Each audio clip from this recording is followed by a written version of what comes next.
like what I've been through. Tell you the truth, I'm lucky that I'm even standing right here in front of you. I was 14 years old the first time those thoughts crossed my mind. But see, I was too worried about leaving my mother and my little brother behind. In high school, it was bad. No, in college, it was worse. Shit, I don't even know how I made it through my 20s and 30s because those thoughts used to flow through my mind, but I used to be able to push them out right in time. Tell you the truth, I swear to God, I did not know that anything was wrong. I'm from Chicago. I was raised to be strong, never show any weakness. What happens in this house stays in this house. My mom said, boy, you better always keep your business to yourself. So I thought that meant even if it jeopardized my mental health. I've come to the conclusion that my happy moments in my life, they're like waves. They never stand still. I've been hurting and in denial for 32 years. It hasn't been easy to heal, but it seems like the older I got, the thoughts stopped floating. In my mind, those demons will stay and play every day, got me going through it. They're no longer whispering now, they're screaming every day, telling me to just do it. Someone said, Paul, don't worry. They're just passive, intrusive thoughts. It's only dangerous if you make a plan. Well, I remember the day I held that pen in my hand. On my calendar, I circled October 21st, 2021, and I wrote, just do it.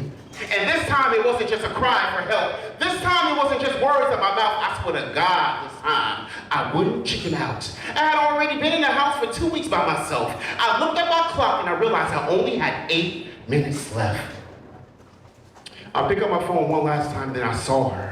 She was on the Breakfast Club doing an interview, and she said, come out of those dark rooms and get some help. It felt like she was talking to me. It felt like she understood my pain. So for the rest of my life, I'll say her name. Jennifer Lewis, Jennifer Lewis, Jennifer Lewis, you saved me because your words stayed in my head to the point where I started seeing my mom at the edge of my bed. My mom said, I miss you, but I'm not ready to see you yet. And bro, that night my mom fought for me. Dog, my mom fought for me. She took me out of his hands. She gave me enough strength. The next morning I checked myself in because my heart was dark and so was my soul.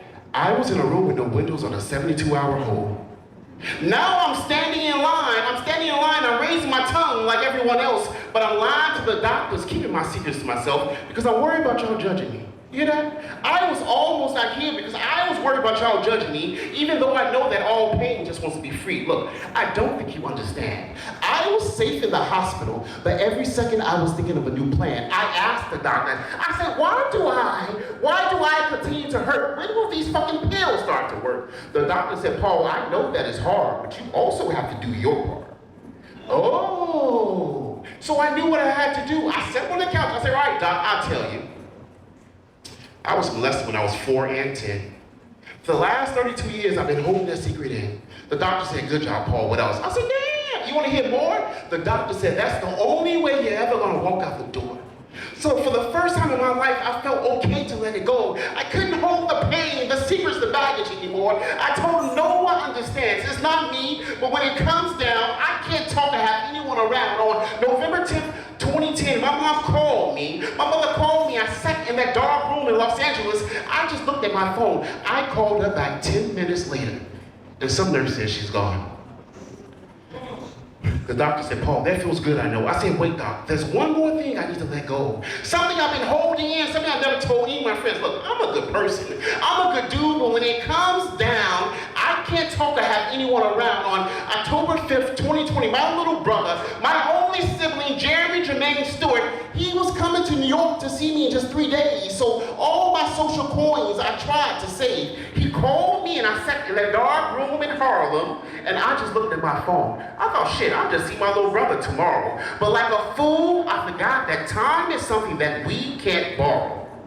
I woke up the next morning in my bed. I read a text message. Paul, your little brother's dead.